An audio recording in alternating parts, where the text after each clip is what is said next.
ஏதோ நிறையா பேச போகிறான்டா, தண்ணியெல்லாம் குடிக்கிறேன்னு பார்க்குறேன். ஊடக நண்பர்கள், பத்திரிகையாளர்கள், சகோதரர்கள், சினிமா கலைஞர்கள், எனது தம்பிகள், மூத்தவர்கள், தயாரிப்பாளர்கள், சக நடிகர்கள் அனைவருக்கும் இனிய புத்தாண்டு வாழ்த்துக்களை சொல்லிக்கிறேன். ஏப்ரல் 14 சித்திரை மாதம் 1 ஒரு ஃபங்க்ஷன் வருதுன்னா அதில் கலந்துக்கணும்னா அதுக்கு ஒரு புண்ணியம் வேணும். அது கரெக்டாக இந்த 14 வச்சுருக்காங்க. இந்த ஹரா படம் நான் 15 வருஷத்துக்கு முன்னாடி நான் ஒர்க் பண்ண நான் கடவுளில் ஒரு பாட்டு இருக்கும், ஹர ஹர ஹர ஹர ஹர ஹர ஹர ஹர மகாதேவ் அப்படின்னு. அதில் கொஞ்சம் போல் ஹரான்னு வச்சு ஒரு சிவனோட பேரை வச்சு பண்ணியிருக்காரு. இந்த படம் வாய்ப்பு இந்த படத்தில் ஒரு சரவணன், எல்லோரும் 3 நிமிஷம் 2 நிமிஷம் பேசினாங்க. அவங்களுக்கு ஃபுட்டேஜ் கரெக்டாக வராது, என்ஜி பண்ணி எடிட் பண்ணி ஒதுக்குற அளவுக்கு கொஞ்சம் பேசிடலாம். இந்த படத்தில் வாய்ப்பு சரவணன் அப்படின்னு சொல்லி, அதாவது அவர் பேர் எப்பயுமே ஃபோன் எடுத்தால் வணக்கம் நமஸ்காரம் நமஸ்காரம் அப்படிம்பார். அதனால் அவர் பேர் நமஸ்காரம் சரவணன் அப்படிம்பாங்க. அதனால் அந்த நமஸ்காரம் சரவணன் மாப்பிள்ளை ஒரு படம் பண்ணு அப்படின்னு இந்த படத்தில் இல்லை, இதுக்கு முன்னாடி ஒரு படம் வந்துச்சு, நம்ம நிகில் முருகன் ஹீரோவாக நடித்த ஒரு படம் பவுடர். அந்த படத்தில் நடிக்கிறதுக்கு ஃபஸ்ட்டு கூப்பிட்டுருந்தார். நான் போனேன். எல்லாமே ஃபுல்லாக நைட் ஷூட் தான் இருந்துச்சு, நிறையா இருந்துச்சு. போனால் நம்ம ஒரு 132 படம் பண்ணியாச்சு. ஃபஸ்ட்டு டைரக்டரை பற்றி சொல்லிடுவோம். அங்கே போனால் பேப்பரை பிளேஸை பார்க்குறாரு, பார்த்துட்டு ஓரமாக வச்சுட்டு பக்கத்தில் வர்றாரு. சிங்கம் புலியா, வாங்க இப்படி திரும்புங்க, என்னடா வண்டி ஓட்டி வர்றீங்க, சரி அடுத்து ஒயிட் ஷாட்டில் இதை சொல்லுங்கண்ணே கரெக்டாக இருக்கும், மிட் ஷாட்டில் இதை சொல்லிட்டு அந்த பக்கம் போங்க, என்னன்னே தெரியாது, என்னடா இது அப்படின்பாரு. இல்லை இதில் வரல, ஒயிலில் எடுக்கலாம், அது அந்த கேமரா இருக்குது பாருங்கள் அப்படின்பாரு. எப்பயுமே செட்டில் ஒரு 3 கேமரா வச்சுருப்பார். அப்பயே பார்த்தேன் 3 கேமரா இருக்கும். நான் பார்த்த கேமரா மாதிரியே இருக்காது, வேறு கேமரா இருக்கும். இது டைட்டிலில் வந்துடும், இது ஒயிலில் வந்துடும், அதுவும் பாரு இதுவும் பாரு இதுவும் பாரு, அப்படி எடுப்பார். நிறையா ஷார்ட்ஸ் எடுப்பார். அதுதான் விஜய்ஸ்ரீயோட மிகப்பெரிய ஒரு மரியாதையும் ஒரு தொழில் பக்தியும் இருக்கும். அதுக்கு அடுத்து அந்த படம் பவுடரில் வந்துருச்சு. அதுக்கப்புறம் அந்த படம் கமிட் பண்ணோம். இவர் சொல்லி நான் கும்பகோணத்துக்கு படத்துக்கு போனேன். அங்கே இவர் வர்றாரு, என்னோடய அசிஸ்டண்ட் எடுக்கிறாங்க, நான் வர்றேன்னே நீங்கள் வாங்கினார். போனேன், ஒரு நாள் ஷூட் பண்ணேன். மறுநாள் காலையில் இடி போல் ஒரு செய்தி, யாருக்கோ டெத்து வீட்டு போயிட்டு வந்துருக்கவர் டிரைவர் தூங்கிட்டார், ரோடுக்கு மேலே இடித்து ரோட்டை தாண்டி 4 உருண்டு எல்லா பேரும் பெரம்பலூர் மருத்துவமனையில் சீரியஸ் ஐசியூவில் இருக்காங்க அப்படின்னு காலையில் ஃபோன். அப்புறம் இன்னொரு ஃபோனு, சார் நீங்கள் கிளம்பிடுங்க அப்புறம் பண்ணிக்கலான்னு. அந்த மனுஷனுக்கு டைரக்டருக்கு ஒரு 30 ஆப்ரேஷன் 30 ஆப்ரேஷன். என்னடா இது இப்படி ஆயிடுச்சு, என்னடா இது இப்படி ஆயிடுச்சு, என்னென்னமோ கதையை சொன்னார், சினிமாவில் என்னென்னமோ செய்யணும்னு சொன்னார், என்னடா இப்படி ஆயிடுச்சுன்னு யோசிச்சுக்கிட்டே இருக்கேன். ஒரு 4 மாதம் கழித்து வாங்க கோயம்புத்தூருக்கு எடுக்கலாம் அப்படிங்கிறாரு. நான் போகிறேன். அந்த கம்பியை வச்சுக்கிட்டு ஸ்டாண்டை வச்சுக்கிட்டு அப்படியே நடந்து வர்றாரு. 3rd ஃப்ளோர் 4th ஃப்ளோரில் ஒரு ஸ்லம் கிளியரன்ஸு பில்டிங்கு, அங்கே மேலே வர்றாரு. நான் சொன்னேன் கனெக்ஷன் போட்டு சிசிடிவி கீழே வைங்க, இங்கேருந்து ஆக்ஷன் கட் சொல்லுங்கள், close to tighter wide little back. இவரே லென்ஸு சொல்லுவார், 50 45 75 ஏதாவது சொல்லுங்கள், அங்கே எடுக்கட்டும், கரெக்ஷன் நீங்கள் மேலே வரீங்க, வரலாம்னே வரேன் அப்படிம்பார். ஸோ அந்த தொழில் பக்தி தான் இன்றைக்கி ஏப்ரல் 14 இங்கே அவரை உட்கார வச்சு. இந்த ஹரா மாதிரி இல்லை, இன்னும் நிறையா படங்கள் அவர் எடுக்கணும். அவரை நம்பி ஏகப்பட்ட பேர் இருக்கும். ஏன் சார் அங்கே நிற்கிறாரு அப்படின்னு நான் கேட்டோம்னா, மோகன் சார் இவரை வேணாங்க கீழே சொல்லுங்கள் சார் பார்த்துக்கலான்னு. அவர் கேட்க மாட்டாருங்க. அவர் எல்லா ஷாட்டுமே பார்ப்பாருங்க. அவர் டயர்டாக மாட்டாருங்க. அவரை பற்றி எனக்கு நல்லா தெரியும் அப்படின்னு மோகன் சார் சொல்கிறார். ஸோ இந்த விஜய்ஸ்ரீ நானே ஒரு 4 மாதம் கழிச்சு தான் அவர் பேரவே கரெக்டாக பிடிச்சேன். ஸ்ரீ விஜயா, விஜய் ஸ்ரீ ஜியா, என்னடான்னு. அப்புறமேல் தனியாக உட்காந்து எழுதி பார்த்தேன், விஜய் ஸ்ரீ. ஓ சரி, நல்ல படம்னு. நல்ல டைரக்டர், நல்ல உழைப்பாளி. ஏதாவது ஒரு கடவுள் ஏதாவது பிரச்சனையை கொடுத்து தான் நம்மளை கொண்டு வந்து வைப்பார். ஈஸியாலாம் உட்கார வச்சோம்னா அந்த இடத்துக்கு மரியாதை கிடைக்காது. அது உங்களுக்கு உடல் உபாதையில் ஏதாவது ஒரு பிரச்சனையில் இருந்திருக்கும், அதெல்லாம் தூக்கி எறிஞ்சிட்டு நீங்கள் வந்துட்டீங்க. இனிமேல் உங்களுக்கெல்லாம் மேலே தான், ஏர்முகம் தான். ஏன்னா நீங்கள் கருங்காலி மாலை போட்டிருக்கீங்க, நானும் நீங்கள் சொல்லி கருங்காலி மாலை போட்டிருக்கேன். இந்த கருங்காலி என்ன செய்ய போகுதுங்கிறத அப்புறம் பார்க்கலாம். என்ன செய்யும், முருகன் மாலை நல்லது தான் செய்யும். ஆக விஜய் ஸ்ரீ சாருக்கு என்னோடய வாழ்த்துக்கள். இந்த படம் வந்து இப்போ ட்ரெய்லர் நம்ம பார்த்தோம். ஃபஸ்ட் டைம் பார்த்தேன், செகண்ட் டைம் பார்த்தேன், 3 டைம்ஸ் போட்டாங்க. ஃபஸ்ட் டைம் நான் பார்த்தேன், ட்ரெய்லராக பார்த்தேன். செகண்ட் டைம் யார் யார் நடிச்சிருக்காங்கன்னு பார்த்தேன். தேர்ட் டைம் பார்த்தேன். ட்ரெய்லரோட ஷார்ட் என்னென்னு 43 ஷார்ட்டு, 43 ஷார்ட்டு. அவ்வளோ ஃபாஸ்ட்டாக இருக்குது, எமோஷனலாக இருக்குது, பவர்ஃபுல்லாக இருக்குது, அப்டேட்டடாக இருக்குது, சூப்பராக இருக்குது. வாழ்த்துக்கள் டைரக்டருக்கு. எடிட்டர்கிட்ட டிஸ்கஸ் பண்ணி 1-2 தான் குறையும், ஆனால் கரெக்டாக எண்ணிட்டேன். அப்புறம் நிகழ்ச்சிக்கு முன்னாடியே ஆதவன்கிட்ட சொல்லிடலாம், முன்னாடியே நான் வந்துட்டேன்னா அதாவது கதாநாயகி பக்கத்தில் உட்காரவங்க, அப்போ தான் கொஞ்சம் ஏதாவது பேசிக்கிட்டு இருக்கலாம் அப்படின்னாரு. ஆனால் அவர் என்ன செஞ்சார், அங்கிட்டு கொண்டு போய் உட்கார வச்சிட்டாரு. அடுத்த ஃபங்க்ஷன்லையாவது பேசிட்டு இல்லை, அவங்களோட பேசிக்கிட்டு இருக்கலாம்ல. நீங்கள் எந்த ஊரும்பாங்க, அவங்க கேரளாம்பாங்க, நாங்கள் பெரியவளம்போம், அவங்க ஆந்திராம்பாங்க, சாப்பிட்டேலாம்போம். அவங்களுக்கு புரியாது, பார்த்து முறைப்பாங்க, அப்புறம் தள்ளி வைக்காங்க. ஏதாவது ஒன்று நடக்கணும்ல. அடுத்ததாக பேசணும்னா அனுமோல் மேடத்தை பற்றி பேசணும். அவங்களோட அந்த அயலின் வெப் சீரிஸ் பண்ணேன். அதுக்கப்புறம் இந்த படம் ஹரா பண்ணியிருக்கேன். அதுக்கப்புறம் இப்போ கூட ஒரு மிஸ்கின் சார் படத்துக்கு ட்ரெயின் ஷூட்டிங் போயிட்டுருக்கையில் அங்கே ஒரு வெப் சீரிஸ் வந்திருந்தாங்க, ஹார்ட் பீட்னு ஒரு படம். ஆமாம், அவங்க வெப் சீரிஸ் பண்ணாங்க. அவங்கள பார்த்து ஏதாவது ஒன்று சொல்லலாம் பேசலாம்னு நினச்சிக்கிட்டு இருந்தேன். ஆனால் இந்த பிக்சரில் ஒரு எத்துறாங்க, இப்படி அமைதியாகவே வீட்டுக்கு போயிடலாம், வேணாம் அப்படிங்கிறதுக்கு ஒரு முடிவு பண்ணியாச்சு. என்ன இருந்தாலும் கேட்பாங்க, என்ன சொல்லணும்னு நினச்சிங்கன்னு. சொல்கிறேன் மேடம்னு சொல்லிகிட்டே போயிடாதீங்க. அப்புறம் மற்ற நடிகர்கள் எல்லாம், தம்பி எல்லாம் நிறையா நடிச்சிருந்தாங்க, ரொம்ப கஷ்டப்பட்டு நடிச்சிருந்தாங்க. எப்போ பார்த்தாலும் கோயம்புத்தூரில் கூட்டமாக தான் வச்சு எடுத்துருந்தார் டைரக்டரு. என்ன இவ்வளோ செலவாகுதே, என்ன ஏது இல்லை ஆகட்டும்னு. மோகன் சார் படம், நம்ம படமா, மோகன் சார் படம் ரொம்ப நாளைக்கு அப்புறம் பண்ணுறாரு. அவரை திருப்திப்படுத்தணும், ஜனங்களை திருப்திப்படுத்தணும், நிறைய எக்ஸ்பெக்டேஷன் இருக்குது அப்படின்னு சொல்லுவாங்க. இப்போ ஒரு படத்தை நம்ம எடுக்கிறோன்னா, எடுக்கிறது பெரிய விஷயம் இல்லை, எடுத்தாச்சுன்னு ஒரு டேரக்டர் இருக்கார். அந்த ப்ரொடியூசர் என்ன செய்வார், டேரக்டர் ஒரு மாதிரியாக இருக்கார், இந்த படத்தை என்ன பண்ணுறது, ஒரு பெரிய கேமராமேனை கொடுப்பாரு. சார் அவர் சொல்கிறதெல்லாம் கரெக்டாக எடுத்து கொடுங்க. கேமராமேனை கொடுத்துட்டு அப்புறம் இவங்க சொல்கிறத எடுத்துடுவாங்க, ஆனால் எல்லாத்தையும் வச்சிடாதீங்க, நீங்கள் பார்த்து எடிட் பண்ணும்போது எடிட்டர் வைப்பாங்க. எடிட்டர் வச்சதுக்கப்புறம் இந்த படத்தோட ட்ரெய்லரை அவர் கட் பண்ண வேணாம், சேனலில் ஒருத்தர் இருக்கார், அவர்கிட்ட சொல்லி கட் பண்ணுங்கன்னு கொடுப்பாங்க. ஸோ இந்த படத்தை கேமராமேன் நீங்கள் கிரேட் பண்ண வேணாம், இது ஸ்பெஷலிஸ்ட் பாம்பேயில் ஒருத்தர் இருக்கார், அவரை வச்சு கிரேட் பண்ணணும்பாங்க. சரி, இந்த கிரேட் பண்ணி ஃபைனலாக வந்துருச்சுன்னா இது எந்த சேனலில் போடலாம் ட்ரெய்லர் அப்படிம்பாங்க. அதை தாண்டி இன்ஸ்டாவில் எப்படி போடுறது, அதை தாண்டி ஃபேஸ்புக்கில் எப்படி போடுறது, அதுக்கப்புறம் வாட்ஸ்அப்பில் எப்படி போடுறது. சரி, இதுக்கு ஒரு சின்ன ஸ்டோரி பண்ணி எப்படி வேறு ட்ரெண்ட் ஆக்குறது. அதுக்கப்புறம் புர்ஜு துபாயில், டாலஸ்ட் பில்டிங்கில் துபாயில் ஒரு நாளைக்கு ஒரு 3 மினிட்ஸ் நம்ம பிக்சரோடு சேர்த்து ஃபேஸை போட்டுருவோமாம்போம். அப்புறம் கனடா அமெரிக்காவிலலாம் இந்த படத்தை பேசினாங்க அப்படின்னு சொல்லி இங்கே போடுவோம். அப்படித்தான் ஒரு படத்தை ப்ரொமோஷன் பண்ணி, ஓ இப்படி வந்திருக்கா அப்படின்னு நினைப்பாங்க. ஆனால் இந்த படத்துக்கு அதெல்லாம் தேவையில்லை. ஏன்னா இந்த படத்தில் மோகன் சார் இருக்கார்.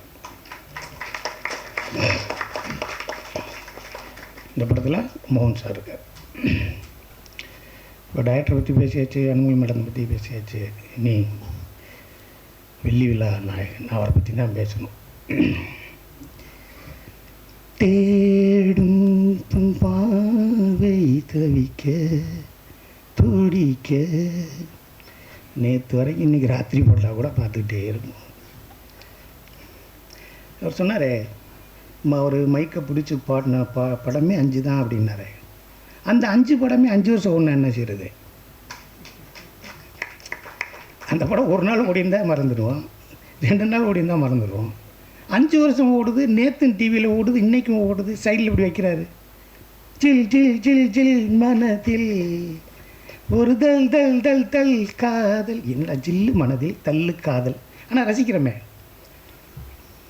அந்த பாட்டு, ஒரு பாட்டு இருக்குது ஏவிஎம் படத்தில், மெல்ல திருந்தவதல். துளசி நல்லவதான், பொறுப்பு உள்ளவதான், பொருத்தம் இருக்கு ஜோராகத்தான், பொருத்தம் இருக்கு ஜோராகத்தான், உன் பொண்ணை வீட்டுக்கு அனுப்பு ஜோராகத்தான். எப்படி எப்படி பொருத்தம் இருக்கு ஜோராகத்தான், உன் பொண்ணை வீட்டுக்கு அனுப்பு ஜோராகத்தான். என்னடா இது, இந்த பாட்டுக்கெல்லாமாடா நம்ம கையை தட்டிருக்கோம். என்னடா சோறாக இருக்குது சோறாக்கத்தானா, நம்மளும் பாட்டு எழுதிடலாமடா. நம்மளும் உட்காந்து இருக்கா ஓரமா போகிறா வேகமா இப்படின்னு எழுதி பார்த்தா அடிக்க வர்றாங்க. அது மணிவண்ணன் சார் அவர்கிட்ட ஒர்க் பண்ணுறா இருக்கும்போதும் சரி, மனோபாலா சார் கூட சேர்ந்து நடிக்கும்போதும் சரி, நேற்று நான் கே ரங்கராஜ் சார் படம் கூட நான் பண்ணியிருக்கேன். அவரும் சொல்லுவார், எங்களை வாழ வச்சதே இளையராஜாவும் மோகன் சாரும் தான். நாங்களாக பேசிக்கிடுவோம். 7ஆம் தேதி காலையில் நீ எடுத்துறியா, 9ஆம் தேதி நான் கூப்பிட்டு போயிடுறேன், இல்லை நீ 10ஆம் தேதி மதியானம் நீ கூப்பிட்டு போயிரு. இவர் என்னையா சொல்கிறீங்க, அங்கே வாங்க, இட இங்கே போங்க, ஒரே நேரத்தில். அது எல்லோரும் சரியாக எடுக்கணும்ல, சூப்பராக எடுத்துட்டாங்களே. புரியுதுங்களா உங்களுக்கு? மணிவன் சார் நல்லா இருக்கிறார், கே ரங்கராஜ் சார் நல்லா இருக்கார், மனோபாலா சார் நல்லா எடுக்கிறார். இன்னும் சொல்ல முடியாது. எல்லா பேருக்கும் எவ்வளோ பேர்த்துக்கு ஒரு லைஃப் கொடுத்துருக்காரு, எவ்வளோ பேரை வாழ வச்சுருக்காரு. நான் ஒரு இன்னொருத்தர் சொன்னார், நான் ஒன்று இம்ப்ரெஸ் பண்ணணும், சாரை வச்சு இம்ப்ரெஸ் பண்ணணும், அதுக்காக நான் ஒன்று ப்ரிப்பேர் பண்ணியிருந்தேன், அதை வந்து நிகில்முரியன் சார்ட்ட. அது கம்மிங்க, இன்னும் கிடக்கு, கடலாக கிடக்கு, அதெல்லாம் எடுத்து பேசுங்க, நிறையா இருக்குது. ஆனால் இவ்வளோ பெரிய சில்வர் ஜூப்ளி ஹீரோ நாங்கள் நடிக்கும்போது அப்படி இல்லை, பக்கத்தில் நடிக்கும்போது இல்லை. அமைதியாக இருப்பார், 2 பேர் உதவியாளர், ஒரு டிரைவர் இருப்பார், சாப்பிடுவார். யார்ட்டையும் ஃபோன் பண்ணி கூட இந்த சாப்பாடு வேணும்னு கேட்க மாட்டார், எத்தனை மணிக்கு அனுப்புவீங்கன்னு கேட்க மாட்டார். ஓகேவா செக் பண்ணிக்கங்க, நான் போகலாமான்னு கேட்பார். காலையில் எத்தனை மணிக்கு சொல்லுங்கள், நான் வர்றேன்பார். இவர் ரேஞ்சிலெல்லாம் நான் இருந்தேன்னா தவிக்க விட்டுருவேன், துடிக்க விட்டுருவேன், சித்திரவதை பண்ணியிருப்பேன். ஃபோன் எடுக்க மாட்டேன், பொய் சொல்லுவேன். இப்போ கூட காலையில் டாக்டர் கேட்டார், வரீங்களா அண்ணேன்னு. போட்டேன் ஒரு பொய்யை, அண்ணன் ஸ்ரீபெரும்புதூர்னேன். அதே பொய்யை மெயின்டைன் பண்ணோம்ல, அடுத்த தடவை ஃபோன் பண்ணலேன் மேல்முருகத்தூர்னேன். என்னடா அது இவ்வளவு பொய் சொல்கிறாங்க. ஆனால் அவர் என்கிட்ட முதலே ஒன்று போட்டு வச்சுருந்தார், அண்ணே நான் உங்களை வச்சு பெருசாக ஒன்று அடுத்து பண்ண போகிறேன்னு.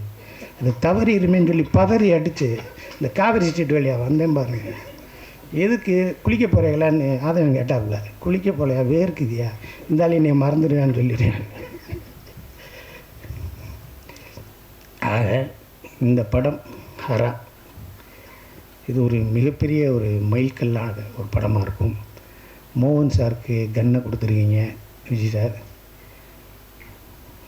இசையில் மயங்காதவர்கள் யாருமே கிடையாது. அவர் இசையோட அந்த உருவமாகவே நம்மளுக்கு மோகன் சார் இருக்கட்டும். பெரிய பெரிய மியூசிக் இது பாடகர் எஸ்பி பாலசுப்ரமணியம் சார். அவர்கிட்ட ஒன்று சொல்லியிருக்காரு, அதை நான் கொஞ்சம் மாற்றி சொல்கிறேன். மாற்றி சொல்லலை, ஒரு பேரை சொல்லாமல் நான் சொல்கிறேன். யார் பாடினாலும் என் பாட்டை அவ்வளோ பெர்ஃபெக்டாக இருக்காதியா, உண்மையில் நீ தான்ப்பா அப்படின்னு அவர்கிட்ட சொல்லியிருக்காரு. உண்மையிலே வேறு யார் பாடினா நான்லாம் மேட்ச் பண்ணி பாடியிருக்கேன், என் வீட்டிலே பார்க்க மாட்டாங்க. நான் 3 பிள்ளையை லவ் பண்ணேன். 3 பிள்ளையை லவ் பண்ணுறதுக்கு காரணம் இவர் தான். மொதல் பிள்ளை என் வீட்டில் கலர் டிவி இல்லைன்னு ஓடி போச்சு. உங்கள் வீட்டில் கலர் டிவி இல்லை, நான் எப்படி அவனை லவ் பண்ணுறேன்னா, இதோட மிகப்பெரிய காதலாக இருக்கும் போல், இது ஏத்து விஜய் காளி மாதிரி பெருசாக வந்துடும் அப்படின்னு.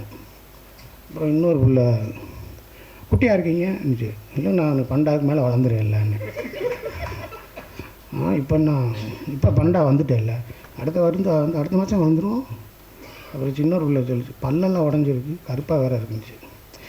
அட முகரக்கட்டையில் எல்லாத்துக்கும் காரணம் இவர் தான்.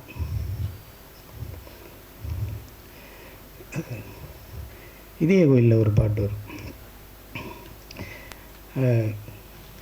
நான் வந்து எங்கள் லவ் லெட்டர் கொடுக்கணுன்ட்டு போகிறேன். அந்த பிள்ளை முளைப்பாரி தூக்கிட்டு இருந்துச்சு.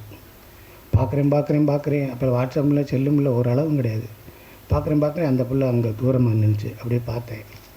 அந்த பிள்ளை என்ன ஆயிடுச்சு நாங்கச்சு. உடனே பேப்பர் எடுத்து, கூட்டத்திலே கோயில் போகிறா, யாரை எங்கே தேடுதம்மா, குலசு சத்தம் கேட்கையிலே மனம் கும்மி அடிக்குது, குமரி பண்ணி பார்க்கையிலே மனம் தண்டி அடிக்குது, ததாடி கடன்னு எழுதி அந்த பிள்ளை கையில் கொடுத்தேன். கூட்டத்தில் நேற்றவர் எல்லாத்தையும் பார்க்குற போய் சொல்லாருன்னு கிழிச்சு போட்டு போயிடுச்சு. அப்புறம் ஒரு லவ் நல்லா வந்துச்சு, 3வது லவ் நல்லா வந்துச்சு. இதே கோயில் பயணங்கள் முடியுது இல்லை, அது இதுன்னு வந்து அந்த பிள்ளை கூட போகையில் டெய்லி அந்த படம் சினிமா பார்த்து வரையில் தேட்டரை பார்த்து நீ எப்படிங்க அழுகும், எல்லாருக்கும் இல்லை சாப்பிட்டே அப்படி இருக்கும், என்னை லேசாக தொட்டீங்க, இன்றைக்கி ஐயோ ஒரு மாதிரி இருந்துச்சு. இப்படி போச்சுங்க லவ். ஒரு படம் விதின்னு ஒரு படம் வந்துச்சு. இவர் பாட்டுக்கு இருந்திருந்தா நல்லா இருந்திருக்கும். டைகர் தயானி இதை பேச்சை கேட்டு, யார் இவங்க அப்பா ஜெய்சங்கர், டைகர் தயானி இது பேச்சை கேட்டு வாதாடி அந்த பிள்ளை நான் அந்த படத்தை பார்க்க போய் இப்படித்தான் காதலிக்கிறவங்க செய்வீங்களா அப்படின்ட்டு போயிடுச்சு. இன்னும் அந்த பிள்ளைய பார்க்க முடியல.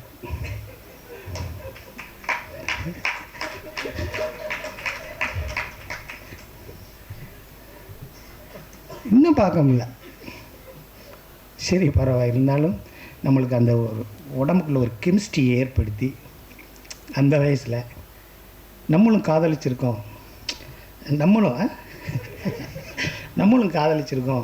அப்படிங்கிற ஒரு விஷயத்தை இந்த 80s 90s இந்த இளைஞர்களுக்கும் இன்னமும் 2024 இருக்குது. இளையராஜா, மோகன் சார் ஹிட்ஸு கொடுங்க, அந்த பாட்டு கொடுங்க, எங்களை தூங்க வைக்கிது, எனர்ஜியாக வைக்க வச்சுருக்கு. நாளைக்கு மாப்பிள்ளை கன்னியாகுமரி வரைக்கும் போகிறேன், அந்த 2 சீடியை போட்டு விட்டோம்னா ஜல்முன்னு போயிட்டு வரலாம்டா அப்படிங்கிற அளவுக்கு இன்னமும் நிறையா பேர் இருக்காங்க. எந்த பாட்டு கேட்டாலும் எந்த இதை பார்த்தாலும் எல்லாம் அமைச்சிருவாங்க. ஏன்னா இது முடியட்டும், மோகன் சார் பாட்டு முடியட்டும், இது நல்லா இருக்கும் போடு அப்படிங்கிற அளவுக்கு இன்ன வரைக்கும் நம்ம வீட்டுக்குள்ளே வந்து உட்காந்துருக்கிற மோகன் சார், அவரோட அன்புக்கும் அவரோட உள்ளத்திற்கும் அவரோட ஹேபிட்ஸுக்கும் தம் அடிக்க மாட்டாருங்க, தண்ணி அடிக்க மாட்டாருங்க, யாரையா பற்றி பேசினா போயிடுறாருங்க. இவர் பாட்டுக்கு வந்து மகளுக்கு ஒன்று ஆச்சேன்னு சோகமாக உட்காந்துருக்காரு. மகளை கொண்டு விட்டாங்கன்னு என்னமோ உட்காந்துருக்காரு. நானும் ஆதவனும் என்னைக்கும் இல்லாமல் உங்ககிட்ட இப்போது ஆசை டீண்டி அப்பப்போ வந்தாலும் அப்பப்போ கல்யாணம் பூசை டீண்டின்னு வீடியோ போட்டுக்கிருக்கோம்.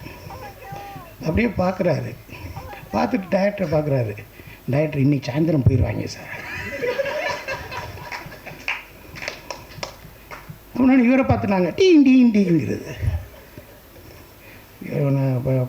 அதுவும் ஏதோ பிரச்சனை நடக்குது, என்ன ஆகுன்னு என்ன 8 மணிக்கு டிக்கெட்டா, 8 மணிக்கே டிக்கெட் போட்டேன். 10 மணிக்கு போகிறது, 8 மணிக்கே டிக்கெட் போட்டு அது அவ்வளோ பேரையும் அரவணைச்சு அவ்வளோ பேரையும் அன்பு நேசிக்கும் எங்கள் மோகன் சார். இன்னும் அவரை பற்றி பேசினா நிறைய பேசிகிட்டே இருக்கலாம். அவர் அன்புக்கும் இப்போ விஜய் சாரை தாண்டி அடுத்து ரஜினி சார் வரைக்கும் போயிட்டார். இன்னும் நீங்கள் அமிதாப் பச்சன் சார், ஜாக்கி ஷெராஃபு, டாம்லி லீ ஜோன்ஸு, ஹாரிசன் ஃபோர்டு அப்படி போகணும். நான் உங்களை பார்த்து ரசித்த நாங்கள், இந்த உலகமுறை இருக்கும் தமிழர்கள் நேசிக்கும் நீங்கள் என்றென்றும் சந்தோஷமாக அன்போடு உங்கள் இயல்போடு வாழ வேண்டும் என்று இந்த சபைக்கு கூறிக்கொண்டு வாய்ப்புக்கு நன்றி கூறி விடைபெறுகிறேன். நன்றி.